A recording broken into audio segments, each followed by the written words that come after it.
Hello fellow kaiju fans, I am GPTV, and I don't know if you've noticed, but I took some lighting cues from Ultraman Arc, so let me know if you think it looks good. Anyway, I wasn't super impressed by the Ultraman Arc armors that appeared in the show. I didn't think they were very imaginative in a show themed around imagination. A sun and a moon armor? Come on, that's so basic. So I asked my audience to unleash their imagination and put themselves in the shoes of young Yuma, designing armors for Ultraman Arc. To start off, I made some of my own. As you can see, I made an Ultraman Arc Deep Sea armor and an Ultraman Arc Time armor. I think in the 5 minutes that it took for me to make those, I made better armors than in the show. Next up, Meditated Films made Ultraman Arc Armor of Bushido, and I think it looks awesome. He went the extra mile of actually drawing it by hand. Tokumania made an Ultraman Arc Hot Dog armor, which actually looks pretty awesome. I love the one red eye. That either stands for ketchup or Celebro. Blade Dancer made 4 armors for me. We got Ultraman armor, like from the anime, which actually kind of fits him. Ultraman Arc Diamond armor, naturally. Ultraman Arc Dragon Shield armor, and the best one, Ultraman Arc Trunker armor. King Goji made Ultraman Arc Corn armor, where it appears Ultraman Arc is wearing the skin of Red King, and Red King's balls are floating above him. I'm guessing like the sluggers in Galaxy armor. Some Naughty Spud made the Ultraman Arc Feet Finder armor. No, it's really good. He made his own version of Ruteon too. Futeon. Godzilla made Ultraman Arc with Fridron armor, Gamora armor from Ultraman X, and Ultraman Arc Lady armor. Mr. Gigantron made Ultraman Arc Lego armor. Talia made Taguchi armor. I love the Taguchi sword. Godzilla Not went out of the way to draw armor as well, and he drew Ultraman Arc Zagi armor, taking cues from a lot of Nexus designs. I actually really like that. And then Ultraman Arc Freak Mode. Tokugai made EX Red King armor, and he made all kinds of lore and details around it that you can see on screen now. Abraka made Ultraman Arc Tree armor that would go well with my Deep Sea armor. And Mr. Red Hudson made O'Rourke armor, and he actually made a video to go along with it. Oh, he made his own rise for it. That's cool.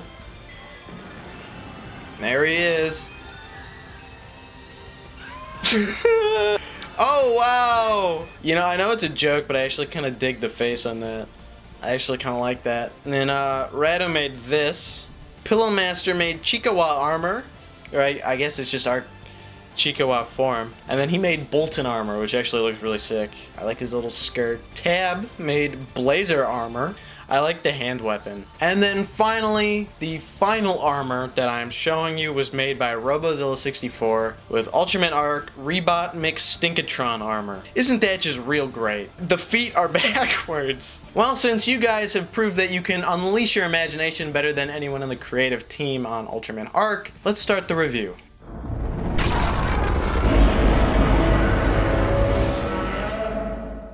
Happy Ultraman Day, fellow kaiju fans, and welcome to my Ultraman Arc review. If you remember, leading up to the show, I thought it was pretty lame. But then, as we got ever closer, I started to go back on that and actually look forward to the show. But as the show actually went on, I realized I was right all along. And all of you who came out to the Ultraman Arc streams that I have done would know. Speaking of which, I am doing Omega streams now, so make sure to come out to those. Also, if you want to use any fun emojis in my livestream chats, among many other perks, you should become a YouTube member on my channel. You can see the perks of the $1 tier on screen now.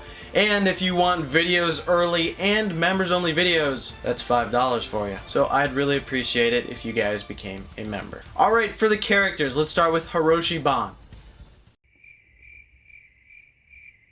Next is Rin Natsume. Next up is Shu Ishido. And finally, Yuma Hise. And that's all 4 characters. Nah, I'm kidding. I actually do have a few things to say about them. For Hiroshi Ban, I actually like the guy. I thought he was a good captain. He was pretty chill. I like him. Or at least I wanted to. He would have made for a good father figure for Yuma, like what was teased in episode 20. But they don't do anything with his character. As for Rin, I hate her. I'm gonna be honest, I hate her. I genuinely do. She is a jerk. The girl who was yelling at Rin in episode 21 of Arc displays my feelings really well. She calls her perfect. She has no character flaws. She does the right thing in every situation. And she knows it. Yeah, she thinks she's better than everybody. She treats everyone like they're below her. The only time she does something genuinely bad, she never gets like called out for it, or she never like learns a lesson from it. It's when she's getting all close with her professor when he's engaged, and she still wants to be a homewrecker when he's got a kid. No wonder she had no friends. As for Shuashido, he is probably the best character in the show. I liked his ties to the GDF. He felt like Unk from Ultraman Orb a bit, but with a little less aura. He actually was a pretty cool guy, I'll be honest. And he was also the only character to get development. Yuma made him understand how aliens can be good, and he also made him gay. Yuma Hise himself. Yuma, he's not the kind of guy who feels like a hero. Let's put it that way. Like, I get the idea of anyone can be Ultraman, but I feel like that only works if they grow and change into a mature hero. But Yuma stays the same throughout. Another fix would be to have his nerdy side be more prevalent. But besides him spewing info when a kaiju shows up, his kaiju biology knowledge never really comes into play. Like, imagine if throughout the show he had been informing Ultraman Arc about different kaiju's weaknesses and stuff like that. The monsters and ultras. Shagong. Shagong has a really cool Showa-like design, and I like all his abilities. However, he had a hard time following up Bazanga in episode 1. Uzi. I think it was a pretty neat concept, and I wish it kind of stuck around. I know a lot of other fans felt that way and were confused when it never came back. For those who weren't really aware of kind of why it didn't come back, in episode 1, that giant one that appears is the queen, and when Arc kills it, they all die. Leodo was actually a pretty fun monster. I liked his backstory, and I liked his first appearance when he sticks his arms out of the ground and pulls them back in. And I loved the eye fight, and I love how when we go into Leodo's eyes, we just see like dark energy, showing that even standard Earth kaiju have this like magical dark energy inside of them. Monogelos slash Digelos slash Trigelos. Monogelos was kind of pretty funny. Why was his horn so big? Why did that happen? Digelos and Trigelos are really cool. I like their noises, I like how they're like a Zeton tribute. Both of them have a lot of really fun abilities, I feel like. And Trigelos went absolutely crazy in his fight. Him crucifying Arc was actually like really cool. Nezutron is a fine monster.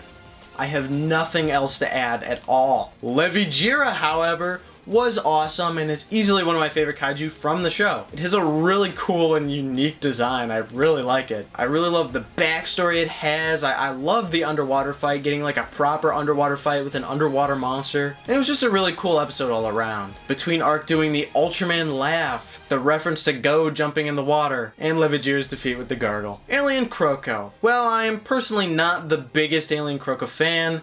I do see the vision. I think the mushroom theme is really fun. And I do like that he ended up returning later in the series. Homegirl. It's got a decent design. I like that the spikes actually feel sharp and aren't floppy. The face is pretty creepy with those big eyes, and I appreciate the backstory behind it. Givus. Givus has like a mostly generic design besides the head. I do really like the head, and the fact that he could like switch sides is cool. He also makes some really cool noises. I appreciated that. However, he's got a really undercooked backstory, I think, personally. Givus meaning friend and that whole twist was just so predictable and lame. There was really a lot of potential going on with the whole Givus story, and they just didn't do enough with it. Plus, Gubila was in that episode. However, Givus was in the King of Mons episode, and that episode goes crazy. The whole Claire de Lune thing with him on the moon, oh, I love it so much. The Dean! He's so silly, but wholly wasted potential, oh my goodness. He could have been one of the best kaiju ever, but he hardly even fought back against Arc in the Galaxy armor and barely used any of his abilities. It could have been as crazy as Grieza was in Ultraman Z, but he just doesn't do anything. I also think he's like probably a Zeton 2 reference, which is awesome. I just wish they did more with him. He's so funny. Helnarak. Wholly wasted potential part 2. It's just so lame. You know, he's got a pretty neat design, but like all he does is walk around like, well, that's it.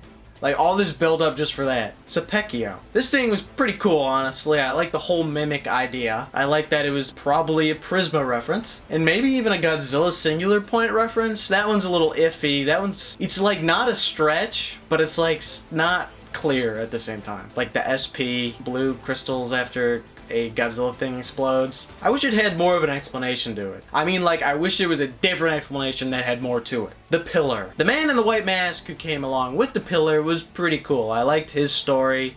I like how creepy he was, but the Pillar itself, pretty undercooked. Like, once Yuma gets his arc ability back, the episode just kind of ends, right? And I wish there was more of a fight that the Pillar put up. Picture like Bolton in Ultraman Z, that whole sequence of the abilities flying at each other, like something like that. Gilbaku, the pig! Fun fact, the suit actor was actually Masayoshi Takase himself. It's legitimately probably the craziest new gen monster design we've ever gotten. And what does it do? Nothing. A monster with like dream manipulation abilities, it's so cool, it's such a unique idea, such a good design, and it does nothing. Swede also had a really good design. We need more aliens in modern Ultraman, and Swede just like, that's such a good one.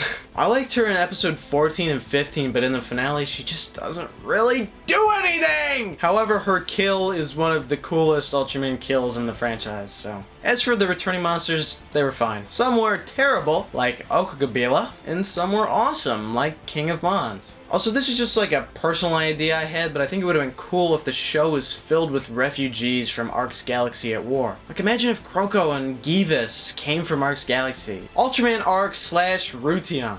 Did you guys know Rution had a suit? Anyway, as for Arc himself, I wish his design was more unique. At least having a unique color timer or something. It looks too much like triggers. However, I love all of his abilities and the way he uses them, like the shields, or like the Arc Finalize Overload sensation. And I like how he feels like an experienced fighter. The Ultraman Arc Eye Sword. It looks like poop and it's useless. Moving on. The Ultraman Arc armors, the Solus armor and the Luna armor. You guys pretty much already know what I think about them, but they just don't match his design at all. They're unimaginative and they're soulless. I think I heard that there was like an original idea that the armors would be based around things kids liked, like a fire truck armor and a fighter jet armor, and that would have been so much cooler. As for the Galaxy armor, it is really cool. I really like the design, it just doesn't fit Arc. It just doesn't look right on him. Although I do really like the weapon, the Arc Galaxer. But just to go back to the whole armor thing, just imagine how cool it would have been if he had like a lineup of 5 crazy armors. Like, I get there's budget things with the new monsters, but like just remove 2 of like the most forgettable monsters like Nezutron and Homegir or something. Give him a lineup of 5 armors. He doesn't even need a strongest one really. Just all these like really unique things that like a kid came up with.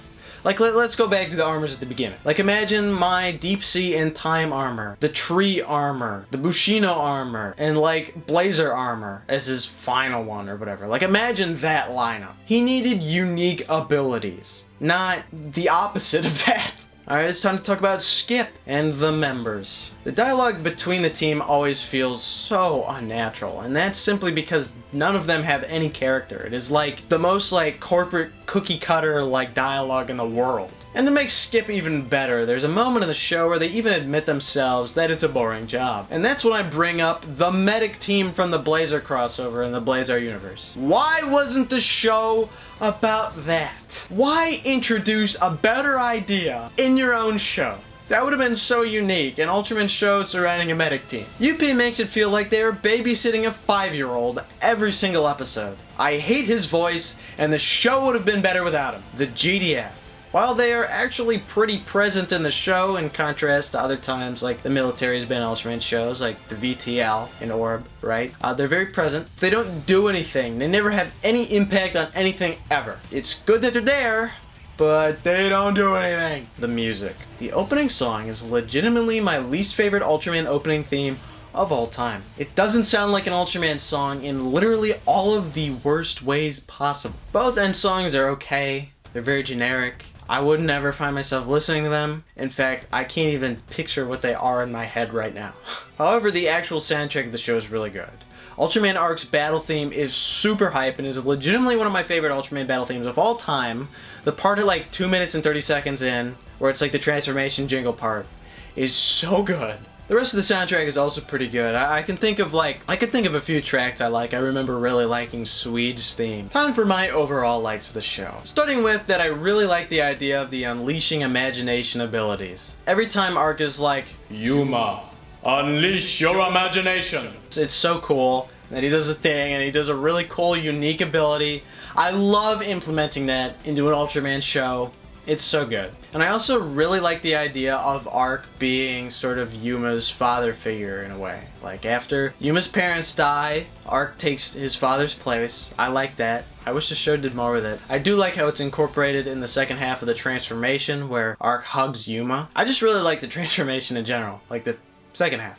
I'll get into that. And I really love the idea of a kid coming up with Ultraman. I mean, if we're being honest, I'm sure when we were younger, if we grew up with Ultraman, we all came up with our own ideas and wished they were like realized in the actual show and whatever. So having a show surrounding that idea just really hits close to home. I really like that. I think it's really sweet. I love this space story in the show, that there's like intergalactic drama going on with another universe, with another sun. I think that's really cool. Once again, I wish we got more of that. I thought the new directors, who were like guest directors in Ultraman Arc, I guess, did a really good job. Their episodes were really cool, and it was nice having like this fresh take on the franchise. And it's funny how they were guests, and their episodes were literally the best ones. Like the Narangon Pockets episode and like the King of Mons episode. I also like how the show carried on the tradition of having a bunch of new monsters, like with Ultraman Blazar. They were very welcome, and I think there was a good divide between new and old. And I also like how they brought back the idea of not having an inner space in the show. I think that's very welcome. I was also really impressed by some like very minor effects in the show. Ultraman has proven that they are now at a point where they could just casually have really good effects for like minor things. My dislikes. Alright, the big one obviously is the balloon. Right? Like, look at these examples on screen. This is unexcusable. I don't know who thought that was a good idea. Who approved that to be in the show? I can't imagine. Like, sometimes it looks good. But if you're gonna have a big window like that, why are we gonna make it look worse? Like, what are we doing, guys? And like I mentioned earlier, I gotta explain why I don't like the first half of the transformation, alright? While I do really like the design of the Arc Ariser, its function is frankly embarrassing. Every time Yuma tries to use it, it looks so bad. Legitimately, it looks bad. Also, the show had a problem with letting monsters live. Like with Shagong in episode 6, Noisler in episode 10, Okakabila in episode 12. Why is he leaving? Yeah. These kaiju had absolutely no reason to live. There was absolutely no justification to let them survive. They actively tried to kill people. They did. They maybe even succeeded. They are a menace. There is absolutely nothing good about them.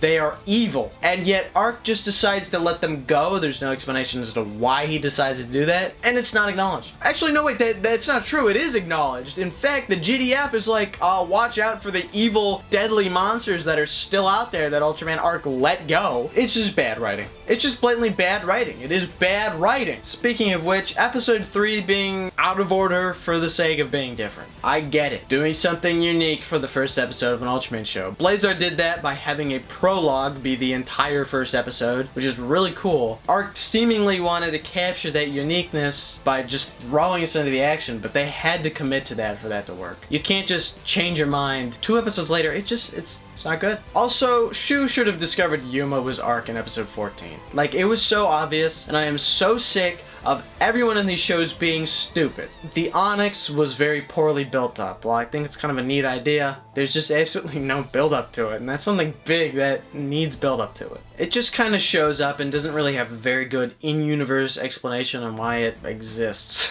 The show also had weird inconsistencies, like humans not being able to see the Helnerak portal, and then suddenly they can see the Helnerak portal, and the awful Blazar crossover in general. Such a big, bloated section of the show that is just so poorly written, builds up to like one of the lamest crossovers in the entire franchise. Arc and Blazar having a tiny little fight, where neither of them use any sort of creative or imaginative ability. Neither of them go into their armors, their powerful armors, fighting against a supposedly really powerful foe. Yeah, I'm gonna believe it's powerful when neither of them even use their powerful forms against it. I loved seeing Blazar again, alright? I'll be honest. But that joy was gone after he does his, like, prayer, right? Like, that was it. Crossover just took away from the actual story. The finale of the show comes out of nowhere. There's, once again, no build-up towards it. It's just like, alright, we're gonna start the ending now. In that finale, I think the whole story of Yuma thinking the whole thing was a dream should have lasted way longer. That was just completely wasted. And also, with the whole thing, I don't understand why the Onyx needs to blow up on Earth. Why can't it be just some random point in space? Especially if Swede can become the portal. Why didn't they do that to begin with, first of all, too? It doesn't make sense. They didn't think about it like at all, clearly. The movie! The movie was okay. I liked the old guy a lot. He was funny. He reminded me of Alien Benzene a little bit, honestly. I liked the dog monster and how it's like a tribute to Sugimoto's dog and all that. I liked the structure of it, actually, how it's like 3 episodes put together into a movie. But I think that just proves that this should have swapped places with the whole Blazar crossover in the show. Those 4 episodes should have been switched with the movie, and the movie could have been the dog episode, the plant episode, and then a Gillark 2-parter. It would have been much better and way more interesting. And speaking of Gillark, I don't have much to say about him besides the fact he looks way better in the Galaxy armor than normal Arc does. Overall, I give the movie a 7 out of 10. But that's what I give the movie. What about the show itself? In conclusion, I give the 2024 Ultraman show Ultraman Arc a 6 out of 10. It, unfortunately, was mid. Arc felt like a clashing mix of ideas. Somebody wanted a show all about imagination, and somebody wanted a very traditional Showa-style Ultraman show. One was Sugimoto, and the other were the Tsuburaya producers. If they had stuck with just one of those, it could have been a lot better. They should have stuck with the imagination today. Overall, the show just didn't work for me. Here's my current episode tier list. It's set to change, but I'm never gonna watch this show again, so it's probably never gonna change. Shout out to everybody who made Ultraman Arc armors. I so deeply appreciate every single one of you contributing to this video. So many of them were really cool, some of them really funny. It really shows just how unimaginative the Arc armors are in the show, and I just, I love you guys for participating. And yeah, this has been JPTV. Don't forget to like, comment, subscribe, and become a member today. I know you wanna. And look who's already a member. Don't you wanna join in the ranks of Kamada Kizzle, Orga Lover, Lubigub, and Mr. Red Hudson? They're calling your name, they're lonely. Alright, I'll see you guys next time. Thanks for watching. Bye.